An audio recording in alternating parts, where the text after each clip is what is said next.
आपका मेज़बान आतिक रेहान और आप देख रहे हैं वकासवान जर्नलिस्ट यूट्यूब चैनल। रजब भट्ट के हवाले से कुछ अपडेट आपके साथ डिस्कस करनी है, क्योंकि रजब भट्ट के पहले दो केसेस जो हैं वो ज़ेर समाअत हैं।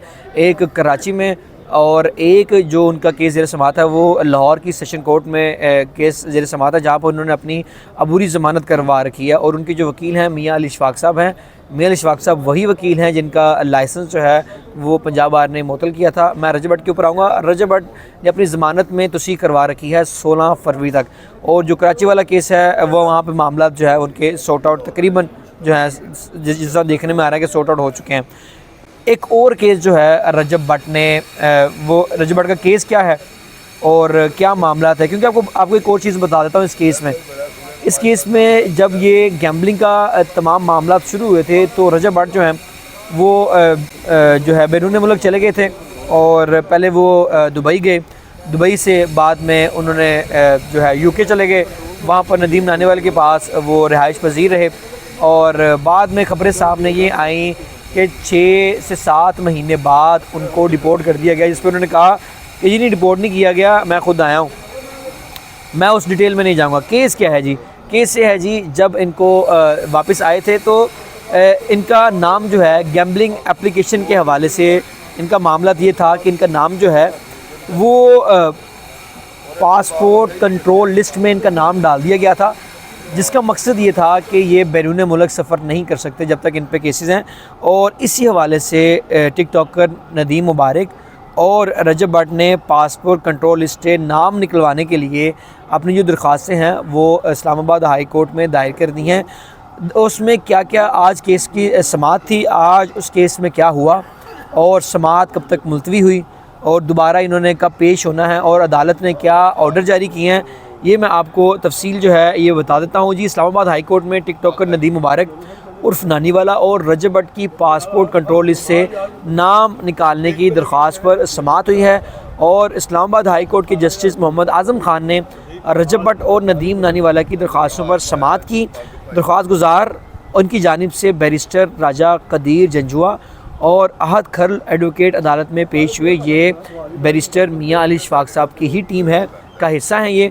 और दरख्वास्त गुजार ने अदालत से इस्तदा की कि नाम सफरी पाबंदी की फहरिस्त से निकाला जाए।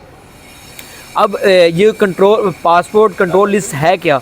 ये वो लिस्ट है कि जब तक आपका नाम पासपोर्ट कंट्रोल लिस्ट में है आप बैरून मुल्क सफ़र नहीं कर सकते, आप बाहर के मुल्क नहीं जा सकते। आपका वीज़ा भी है, आपकी टिकट भी है। जब आप एयरपोर्ट पे जाएंगे वहाँ पर आपकी जो है चीज़ें वगैरह वेरीफाइड होंगी तो आपका जो नाम है पासपोर्ट कंट्रोल लिस्ट में होने की वजह से आप बैरून मुल्क सफ़र नहीं कर सकेंगे। चाहे आपने हज पे जाना हो, चाहे आपने उम्रा पे जाना हो, चाहे आपने ऐसे ही जो है ना टूर करना हो किसी और कंट्री का, तो आप नहीं जा सकेंगे। ये मामला था जी। अदालत से ये सदा की गई सफरी पाबंदी की जो फहरिस्त है उससे उनका नाम निकाला जाए। और इस्लामाबाद हाई कोर्ट ने सेक्रेटरी दाखिला FIA का क्या काम है जी? FIA जो है जब आप जाते हैं एयरपोर्ट पे तो FIA आपकी सारी छानबीन करती है, आपके डॉक्यूमेंट चेक करती है और सारी चीज़ें चेक करती है कि ये बंदा जो है ये लीगल तरीके से जा रहा है कि नहीं जा रहा। और जब जाते हैं तो बाकायदा तौर पे FIA पूछती है आपसे, जी आप किस मकसद के लिए जा रहे हैं? आप स्टूडेंट वीज़े पे जा रहे हैं, वहाँ पर कहाँ पर रहेंगे? अगर आप किसी वर्क वीज़े पे जा रहे हैं तो वो लेट्स सपोज अगर आप एज अ ड्राइवर जो है किसी कंट्री में जा रहे हैं तो FIA पूछती है आपसे आपका इंटरनेशनल ड्राइविंग लाइसेंस कहाँ पर है, तमाम तफसीलात जो हैं वो आपसे लेती है। तो जी FIA और दीगर फ्रीकैन को नोटिस अदालत ने जारी कर दिया और अदालत ने DG पासपोर्ट एंड इमिग्रेशन को भी नोटिस जारी कर दिए गए हैं। अब ये जो जितने भी फ्रीकैन हैं जिसमें FIA हैं और उसके अलावा DG पासपोर्ट एंड इमिग्रेशन जो हैं इनके अरकान ये अदालत के रूबरू पेश होंगे और वहाँ पे एक्सप्लेनेशन देंगे, सफाइयाँ देंगे, वजाहत देंगे कि सर ये मामलात हैं, या कोई भी चीज़ बता सकते हैं कि सर इस वजह से हमने इनका नाम जो है इनका पासपोर्ट कंट्रोल इसमें लिखा हुआ है, क्योंकि इन पर बेसिकली गैम्बलिंग एप्लीकेशन का भी मुकदमा दर्ज है। और ये वही गैम्बलिंग एप्लीकेशन केस है जिसमें जो डकी भाई हैं वो सर फहरिस्त हैं और उस हवाले से उनका नाम भी जो है वो पासपोर्ट कंट्रोल लिस्ट के अंदर है, वो भी बाहर के मुल्क सफ़र नहीं कर सकते। इस हवाले से मेरी उनसे जब बात भी हुई थी मीडिया से, तो उन्होंने बोला था कि यार मैं अभी बाहर का कोई भी टूर नहीं करने जा रहा क्योंकि मेरा नाम जो है वो पासपोर्ट कंट्रोल लिस्ट में है और मैं सफ़र नहीं कर सकता। उसके लिए आपको बाकायदा तौर पे एप्लीकेशन देनी पड़ती है, क्योंकि एक तो ये सीन है और दूसरा ये कि अब अदालत ने कुछ इस तरह के अहकाम जारी करते हैं कि आप पहले उसको मुतल्लिका अदारे के पास जाते हैं और अदालत आपको कहती है कि आप इनके पास जाएं अपनी एप्लीकेशन लेके, अगर वहाँ से आपका मसला हल नहीं होता देन जो है आप हाई कोर्ट या आप जो भी आपका जो प्लेटफॉर्म आपको दिया जाएगा वहाँ पे आप रुजू कर सकते हैं।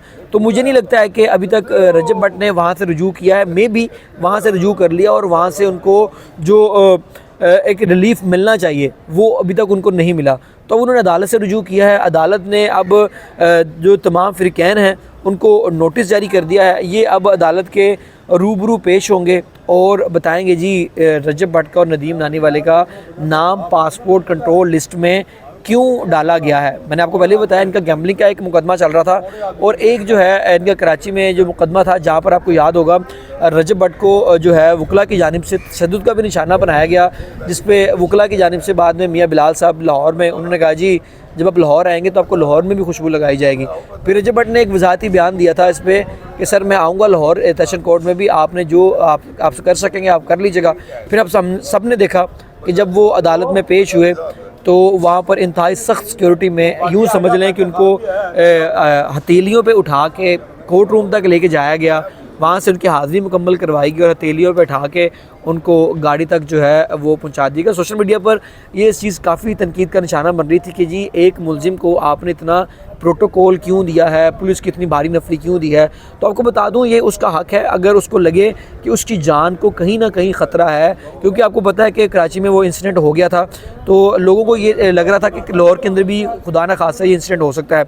तो इस वजह से पुलिस ने जो है उनको सिक्योरिटी दी थी ताकि मामलात जो हैं वो ख़राब ना हो। और जब वो सेशन कोर्ट में पेश हुए थे तो इंतहाई सख्त सिक्योरिटी में भी आए थे और बाकायदा तौर पे जो यूट्यूबर्स हैं वो भी वहाँ पर मौजूद हुए थे। रजब भट्ट अपने जो दोस्त हैं उनके साथ वहाँ पर पेश हुए थे। अब रजब भट्ट का एक केस लगा हुआ है ये सेशन कोर्ट में, जहाँ पर अदालत ने उनकी ज़मानत में तोसीक़ कर रखी है। अब वो 16 फरवरी को दोबारा अदालत के रूबरू पेश होंगे और अपनी ज़मानत में तोसीक़ करवाते हैं या जो रिकॉर्ड जो है वो उस पर क्या एक्सप्लेनेशन जो है वो NCCI ये देता है या पुलिस क्या रिपोर्ट पेश करती है, वो सारा पिछली बार भी पुलिस ने एक सुने में आ रहा था कि कम से कम एक पर्चे की जो मुकदमे की जो डिटेल है ना वो अदालत को प्रोवाइड की थी। तमाम तफसीलात जो हैं वो अदालत के सामने नहीं है, कुछ रिकॉर्ड नहीं पेश किया गया। अब 16 फरवरी को अदालत के रूबरू दोबारा पेश होंगे, जिसमें नदीम नानीवाला भी हैं, नदीम मुबारक अली जिनका नाम है, और दूसरा रजब भट्ट हैं।